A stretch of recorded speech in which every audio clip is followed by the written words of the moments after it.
Boa noite, meus amigos, minhas amigas. Que alegria rever corações queridos de outros tempos e que nesses instantes nós possamos alimentar a nossa alma com o Evangelho de Jesus à luz da doutrina consoladora. Quando o Cristo nasceu entre nós, ele veio com uma missão muito especial.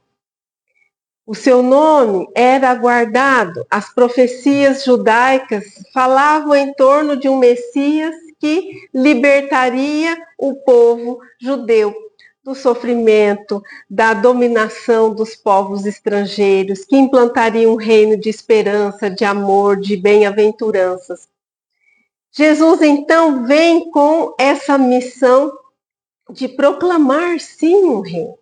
Só que o reino que ele proclamou e instaurou sobre a terra não dizia respeito às questões da governança da materialidade. O reino que ele proclamou diz respeito às coisas eternas, às leis divinas, à vida que continua para além da presente existência. No livro Consolador, Emmanuel diz que Jesus foi esse enviado do Pai para mostrar à humanidade as leis divinas. Foi um dos seus mais fiéis enviados. E esse reino que ele proclamou, não através da força das armas, mas sim através da palavra, do seu exemplo, do amor que ele irradiava, esse reino, de certa forma, tem um estatuto que está compilado no Evangelho de Mateus, dos capítulos 6 até o capítulo 7. Capítulo 5 até o capítulo 7. Esse estatuto é conhecido como o Sermão da Montanha. E ali Jesus proclama o reino e traz ensinos que dizem respeito às diretrizes que cada um de nós deve tomar para, então, instaurarmos primeiramente esse reino dentro de nós. Existe uma reflexão atribuída a Mahatma Gandhi que se todos os livros se perdessem e restasse o Sermão da Montanha, nada estaria perdido. Tal a importância desse Sermão da Montanha que Jesus nos transmitiu, nos legou. E o Sermão da Montanha, no Evangelho de Mateus, capítulo 5, começa com as bem-aventuranças. E nas bem-aventuranças, Jesus lista uma classe de pessoas sofredoras, misericordiosas, bondosas, brandas, pacíficas, pessoas que trazem qualidades e pessoas que também vivenciam situações e em cada uma delas, Jesus oferece também uma compensação, um consolo, uma recompensa. A segunda bem-aventurança, em especial, nos chama a atenção. E é sobre ela que nós refletiremos na noite de hoje. Bem-aventurados os que choram, porque serão consolados. Aí nós precisamos entender o que vem a ser bem-aventurados. Bem-aventurado é o feliz, é o ditoso, é aquele que se encontra agraciado pela providência divina. E aí nós pensamos, será que não é contraditório? Pensarmos bem-aventurados os que choram, felizes os que choram, ditosos são os que choram. Mas Jesus continua, porque serão consolados. E aí, então nós vamos dividir a bem-aventurança nessas duas partes, interpretá-la-emos de forma invertida e depois nós procuraremos entender o que Jesus quis nos dizer com isso. Porque se nós não mergulharmos com profundidade e sinceridade nesse universo que Jesus apresenta a cada um de nós, podemos incorrer em equívocos na interpretação. Se ficarmos principalmente na superficialidade ou na literalidade. Então, vamos dividir a bem-aventurança em duas partes e vamos começar a interpretar pela segunda parte. Jesus diz assim: bem-aventurados os que choram, porque serão consolados.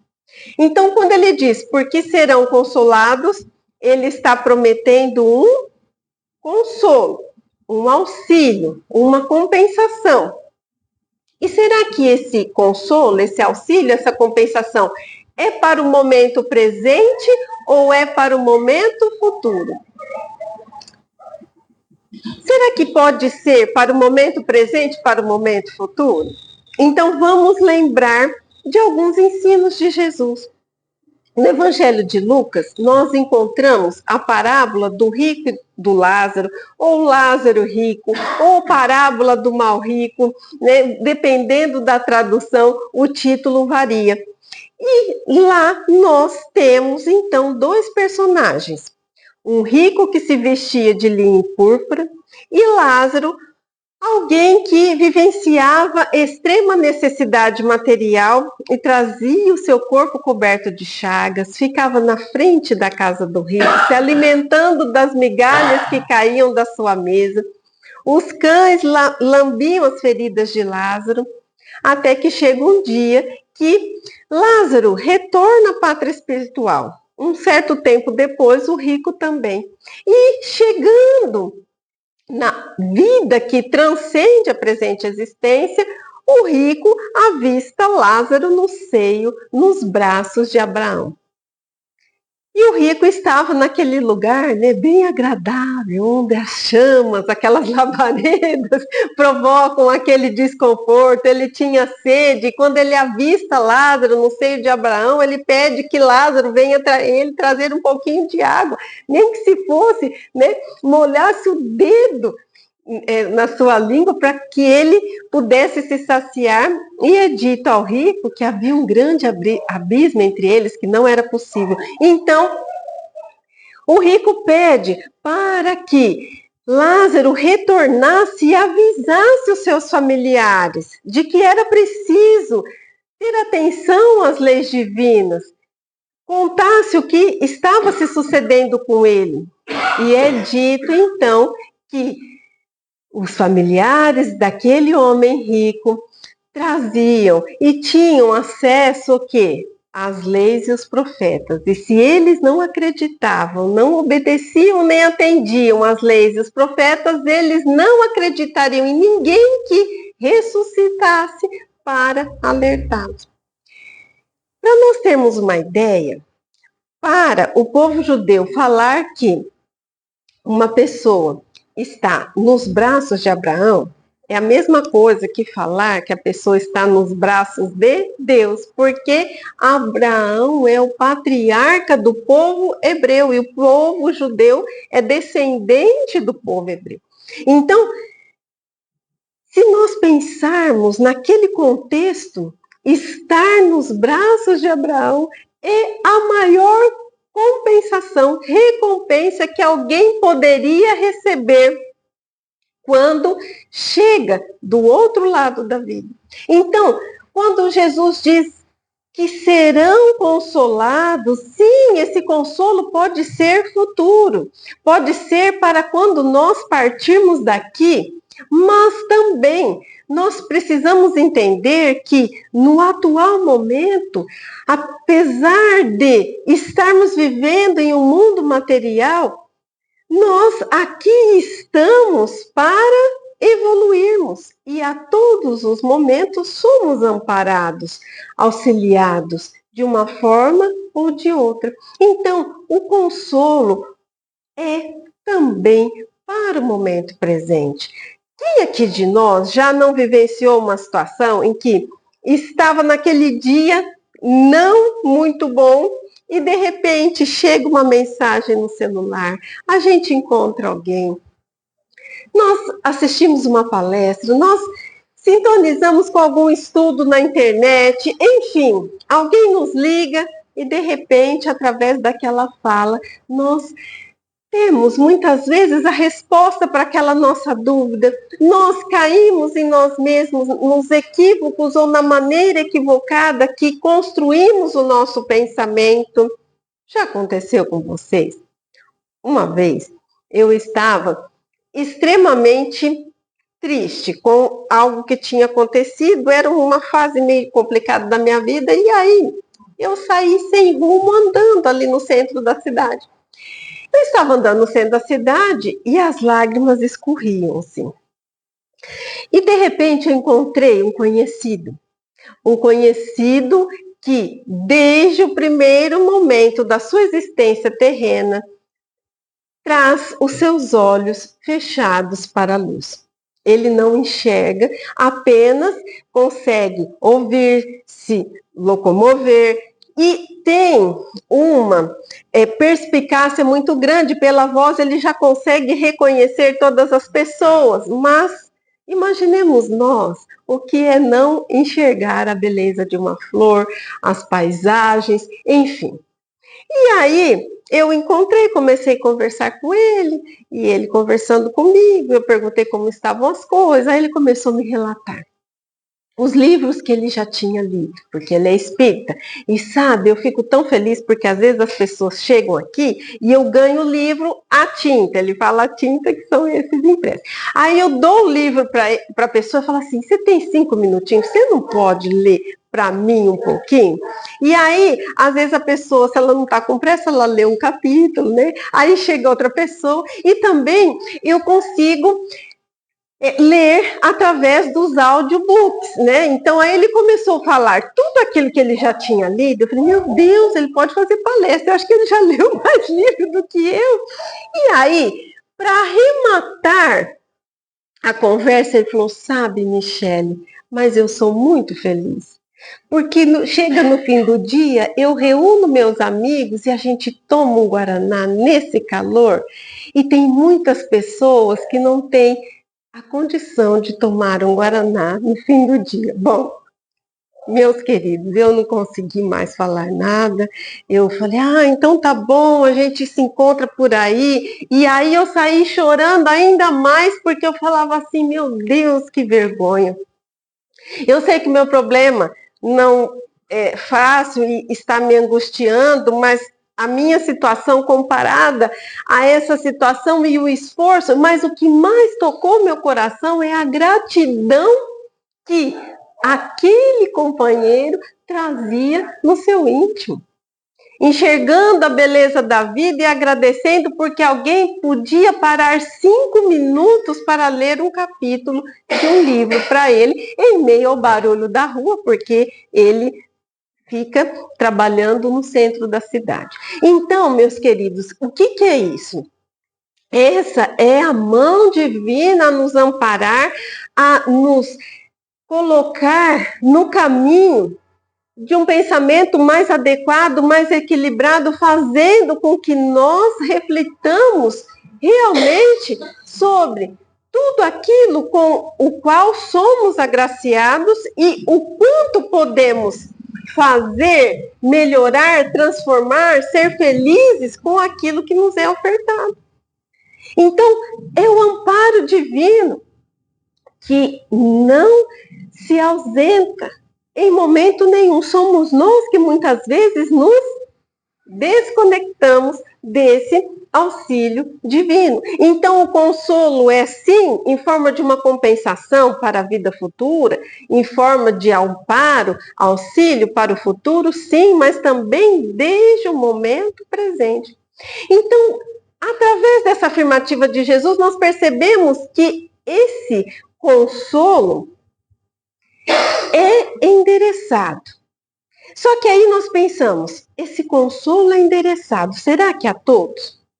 Porque existem pessoas que se consolam, mas existem pessoas que não se consolam. Vocês já conseguiram conversar com alguém que está o tempo todo reclamando e apesar dos recursos que a vida oferece, ela não enxerga esse recurso? E quantas vezes nós mesmos agimos dessa forma? E aí a gente pensa, mas será que o consolo então não é endereçado a todos? Porque uns se consolam, outros não se consolam, e aí nós vamos lembrar de uma questão que está lá no Livro dos Espíritos, é a questão de número 13. Kardec lista uma série de atributos a Deus. E eu não vou conseguir lembrar todos os atributos que Kardec lista. E aí, depois que ele lista todos aqueles atributos, ele pergunta para os espíritos: quando nós falamos que Deus é justo, soberanamente bom, onipotente, onisciente, enfim, nós temos uma ideia completa de Deus? E aí os espíritos dizem que não. Que, segundo ao nosso grau de entendimento, nós podemos até achar que sim, mas que existem coisas que estão acima da inteligência do homem mais inteligente, que a nossa linguagem não tem ainda palavras para expressar e nós ainda não temos a condição de compreender. Então, se nós ainda estamos em uma condição em que nem conseguimos compreender a Deus na sua plenitude, será plausível pensarmos que o auxílio é endereçado a um grupo seleto e a outros não? Não. O auxílio é endereçado a todos. O consolo é enviado a todos. E por que nem todos se consolam? Porque aí, para nós sermos consolados, nós precisamos criar uma condição íntima que permita que os espíritos nos auxiliem e que nós também consigamos acessar esse auxílio. E como nós criamos essa condição íntima? Uma coisa que nós podemos, o primeiro passo que nós podemos pensar é conhecer. Jesus nos disse no Evangelho de João: conhecereis a verdade nos libertará. Então, conhecer a verdade, estudar as leis divinas, estudar os postulados dessa doutrina que abraçamos. Se porventura nós convivemos com pessoas que não são companheiras ou companheiros de ideal do Espiritismo, mas que guardam também a sua denominação religiosa, tudo bem. Várias são as formas que nós, humanidade, desenvolvemos para nos religarmos, para nós nos aproximarmos desse Pai. Conhecer essa verdade. Quando nós falamos em doutrina espírita, saber a finalidade para a qual estamos aqui. Nós estamos aqui para quê? Em linhas gerais, questão 132 do Livro dos Espíritos: atingir a perfeição. Fomos criados simples e ignorantes, mas atingir a condição de espíritos puros. E também contribuir com a parte que nos cabe na obra da criação. E para isso, os espíritos dizem que nós vamos passar por toda sorte de experiência. As boas e as menos boas. As felizes e as menos felizes. Mas com o intuito de nos fazer progredir, melhorar, transformar. Então, quando nós trazemos essa consciência, começamos a nos aproximar da verdade, nós vamos criando condição no nosso íntimo, se Deus é justo, se Deus é esse amor, é esse ser que eu nem consigo compreender. Tudo aquilo que me acontece tem uma causa justa. Nós podemos até não concordar, mas deve haver uma causa plausível para isso. Saber que tudo que nos acontece não é castigo nem punição. Isso é essencial para nós conseguirmos vencer o obstáculo, a dificuldade. Porque às vezes nós estamos passando por um momento menos feliz, né? Aquele momento mais desafiador, e a gente fala assim: meu Deus, por que eu estou passando por isso? Eu atirei pedra na cruz, eu piquei salsinha e cebolinha na tábua dos 10 mandamentos, agora eu estou pagando e não sei. Será que Deus é esse Deus do castigo? Esse Deus justiceiro é da época de Moisés, né? Moisés, ele trouxe ali na Torá as leis divinas, baseadas ali, centradas nos 10 mandamentos, e depois mais Outros 603 ou 604, porque cada um fala uma coisa. Alguns falam que a Torá tem 603 mandamentos, outros falam 614, né? Então, tirando os 10, 603 ou 604, que dizem respeito às leis humanas. Era para controlar aquele povo que ainda beirava o primitivismo. E aí esse Deus justiceiro não condiz com a face amorosa que Jesus veio apresentar para nós, que ele chega a chamar o Pai de paizinho, a Deus de paizinho. Então,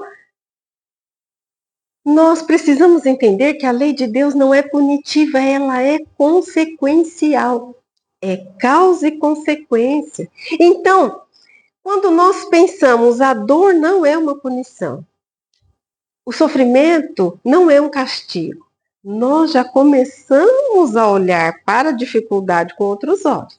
Nós já começamos a pensar, o que será que essa dificuldade, que essa dor, que esse desafio está querendo me ensinar?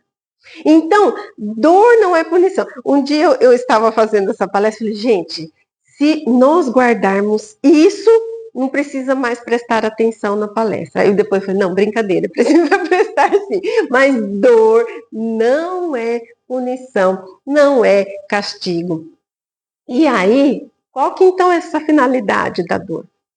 A dor, ela tem várias causas e dependendo das causas, a sua finalidade vai ser correspondente. Então, nós podemos pensar em dor como uma falta? Podemos ter feito uma escolha equivocada e o resultado foi indesejado. Essa falta, ela pode ser relacionada à vida pretérita? Pode, existe aqui as causas anteriores das aflições.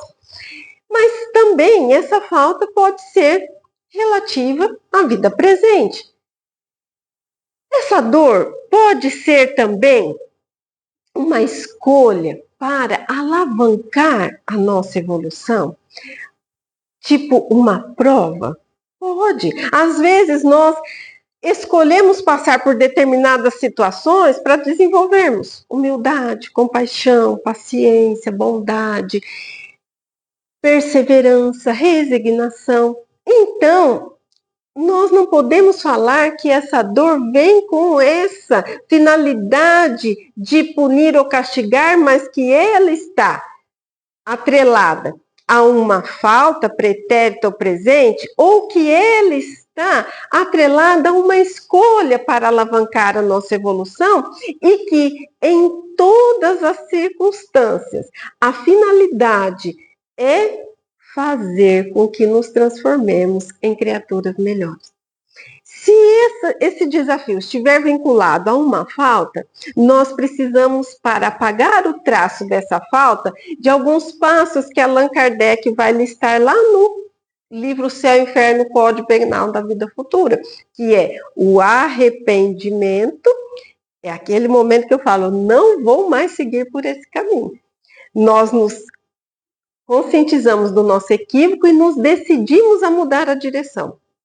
A expiação quer dizer, nós passamos por aquele sofrimento para depurar o nosso espírito, e a reparação quer dizer, aquele mal que causamos ou que provocamos na vida de alguém, nós restituímos de alguma forma, e quando nós passamos por esses 3 estágios, nós apagamos o traço da falta, nas palavras de Kardec.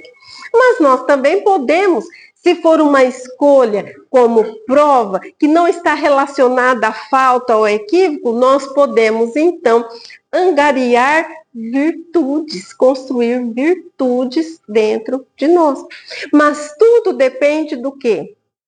Das nossas escolhas. Sempre costumo dar um exemplo que, se nós gastamos mais do que ganhamos, e aí as parcelinhas do cartão de crédito se encontram e formam aquela fatura gigante, nós não podemos falar que é um complô das parcelas contra nós, que elas se rebelaram. Fomos nós que, utilizando o nosso tempo ali na internet, o dedinho nervoso foi comprando tudo que deu vontade. E aí a consequência... Então, nós não podemos, em hipótese alguma, acusar a providência divina do sofrimento, da dor, da dificuldade que estamos passando, porque Deus é amor. E Ele sempre nos concede o quê? Oportunidades. Somos nós que muitas vezes fazemos escolhas inadequadas e dessas escolhas inadequadas temos consequências, resultados indesejados e aí queremos discutir a relação com Deus. Tirar satisfação com Deus, eu não merecia isso, por que eu estou passando por isso? Porque às vezes aquela prova que escolhemos, quando encarnamos, nós esquecemos, né, as nossas escolhas. E aí a gente ainda fica acusando de algo que nós que pedimos para vivenciar. A fé que é muito mais do que crer e acreditar, a fidelidade, né? Aquela fidelidade às leis divinas, a fidelidade aos nossos ideais. A fé também nos auxilia muito a criarmos essa condição íntima que nos permite acessar o auxílio e nos permite ser acessíveis ao auxílio. A misericórdia, a compaixão, o trabalho que nós realizamos no bem, colocando-nos no lugar do outro, quando nós estamos, por exemplo, no atendimento fraterno, numa sala mediúnica, auxiliando nos trabalhos de desobsessão, o atendimento aos espíritos que estão em sofrimento. Então, todos esses movimentos de conscientização das leis divinas, compreensão da finalidade da nossa existência, da dor, desenvolvimento da fé, o desenvolvimento da compaixão, o desenvolvimento da empatia, tudo isso começa a criar condições dentro de nós para que esse consolo de alguma forma chegue e nós de alguma forma consigamos acessar esse consolo. Só que aí, entendida essa segunda parte da bem-aventurança, que o consolo pode ser futuro, pode ser presente, na forma de compensação, na forma de auxílio, na forma de amparo, e que nós precisamos então criar essa condição íntima para nos permitirmos consolar, nos permitirmos ser consolados. Vamos então voltar para a primeira parte da bem-aventurança. Se o consolo é acessível ou extensível ou endereçado a todos e nem todos se consolam, será que todos os que choram são bem-aventurados? Quem são esses que choram que serão consolados? E aí nós vamos então, para compreender quem são esses que choram, que estão acessíveis a esse consolo, quem são esses que choram, que são os bem-aventurados, a que se referia Jesus, nós vamos lembrar de 4 reações principais que nós apresentamos diante da dificuldade.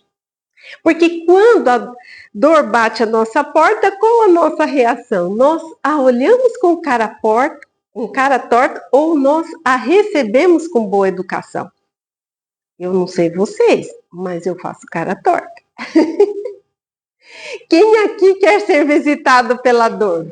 Ninguém. Só que o desafio, o obstáculo é inevitável. Todos nós, sem exceção, passamos por eles. E aí, a primeira reação é o conformismo. O conformismo é passar pela situação sem reação nenhuma, sem aprender a lição e não fazer nada para modificar a situação.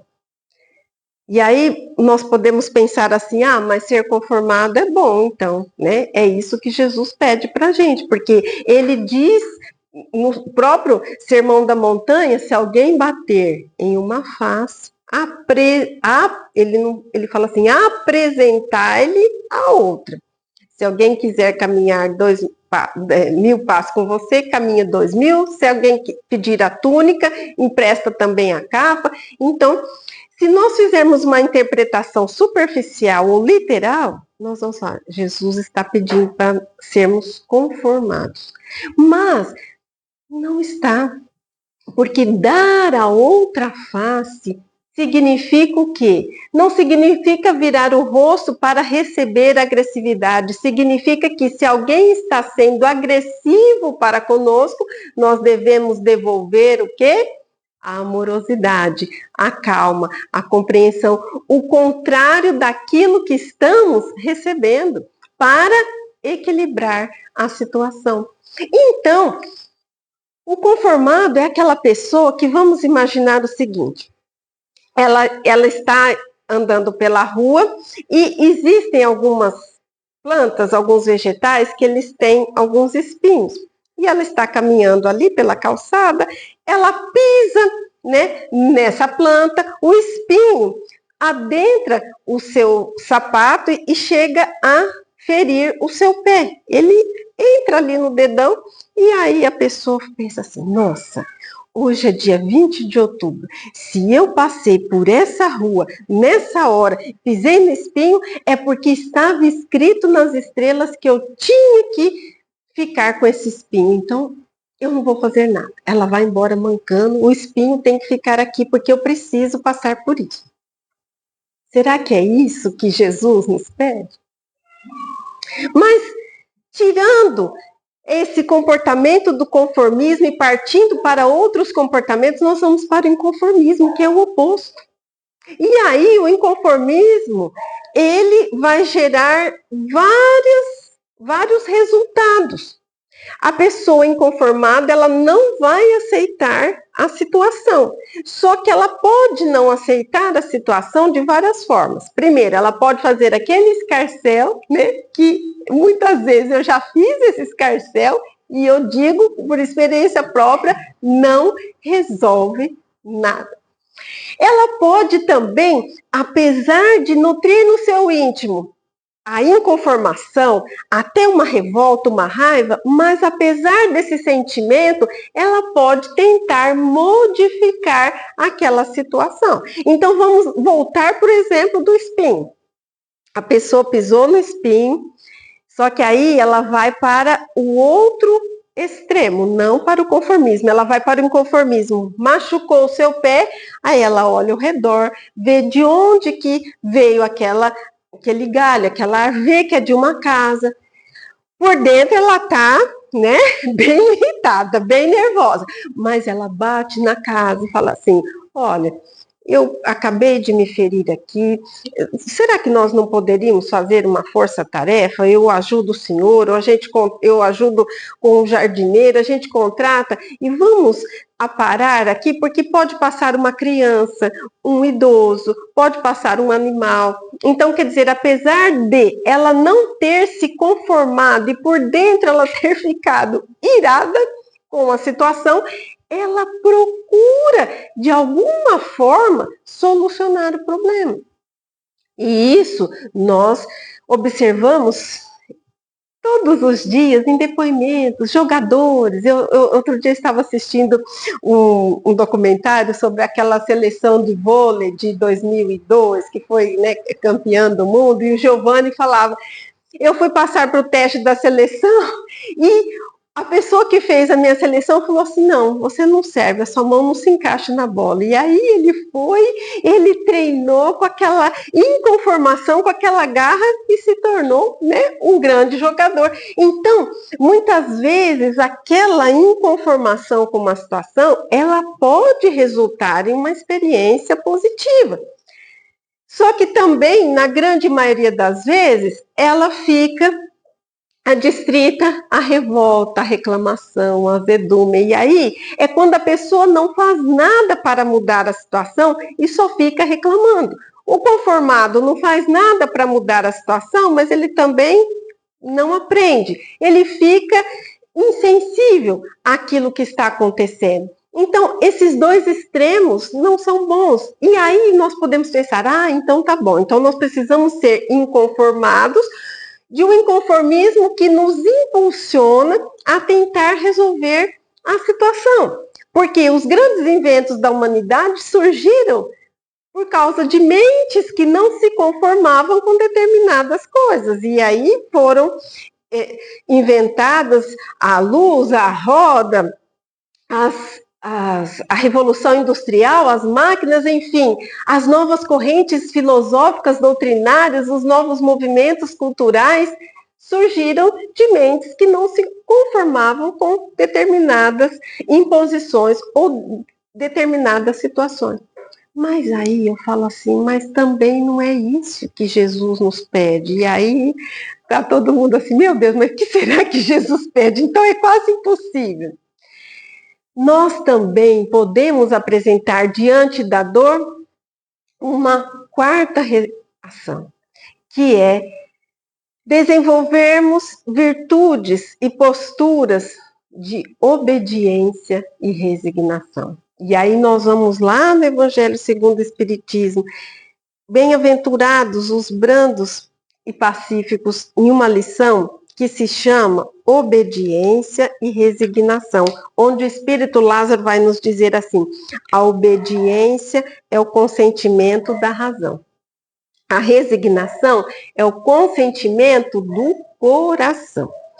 Ambas são forças, essa palavra é a mais importante, são forças ativas, porque a gente acha que resignado e obediente é aquele que faz amém para tudo e aceita tudo e é isso. Não, ambos são forças ativas porque carregam o fardo das provas que a revolta insensata deixa cair.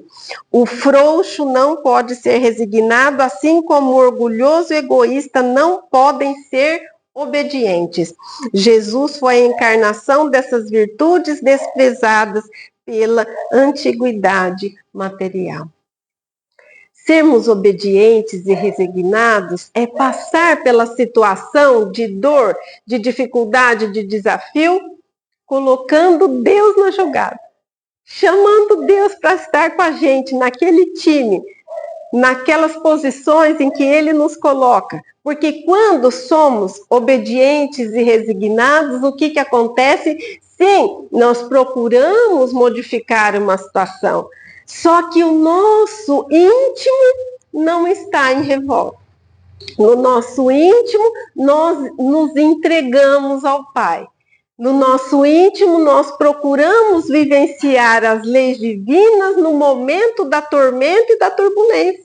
Então, é grande a diferença do inconformismo que resulta em um resultado positivo daquele que é o obediente e resignado, que também vai alcançar um resultado positivo, só que o resultado positivo não vai ser só fora. O resultado positivo vai ser dentro, porque aí ele se transforma, ele se conecta com Deus. É aquele resignado e obediente que diz: Pai, eu não queria passar por isso, eu estou com medo, eu estou apavorado. Mas eu sei que o Senhor não soltará da minha mão, que o Senhor me ajudará a enfrentar esse desafio, e ajudará a enfrentar essa dificuldade, seja ela em que área for. Eu me entrego a Ti, Senhor, e em Ti confio a minha existência. É completamente diferente. Então, quem são esses que choram, que são os bem-aventurados? São os que choram as lágrimas que purificam, os que choram as lágrimas que transformam, os que choram as lágrimas que adubam o solo dos seus corações, permitindo que a semente divina neles lançadas possa germinar, crescer e frutificar. Esses são os bem-aventurados a que se referia Jesus. E nós podemos, diante da dificuldade, da dor, escolher então a maneira como iremos reagir. E nós podemos passar pela dificuldade, pela dor, de várias maneiras. Nós podemos passar esperneando e também podemos passar nos resignando. Quando eu era criança, eu tinha muita infecção de garganta. E a Rosali, né, ela é amiga da família, me viu nascer e naquela Votuporanga pequena, eu dava o maior trabalho porque eu não ia à farmácia. Eu falava, eu tinha que tomar uma injeção tão agradável chamada benzetacil, né? E aí eu não ia na farmácia, ninguém conseguia me levar. Então, meu pai, por ser uma cidade, na época era uma cidade um pouco menor, todo mundo conhecia, meu pai pedia para o farmacêutico vir até minha casa. Quando o farmacêutico chegava, que eu via aquele homem com o jaleco branco, eu começava a correr, que meu pai e minha mãe ficavam correndo atrás de mim, eu acho que mais de 20 minutos. Eu não vou saber precisar, mas mais de 20 minutos. Chegava uma hora que meu pai conseguia me pegar, ele segurava pelo tronco, minha mãe segurava os meus pés e o farmacêutico começava a aplicar a benzetacil. Quando ele começava a aplicar, que não doía quase nada, né? Eu me contorcia tanto e o farmacêutico com medo de me machucar.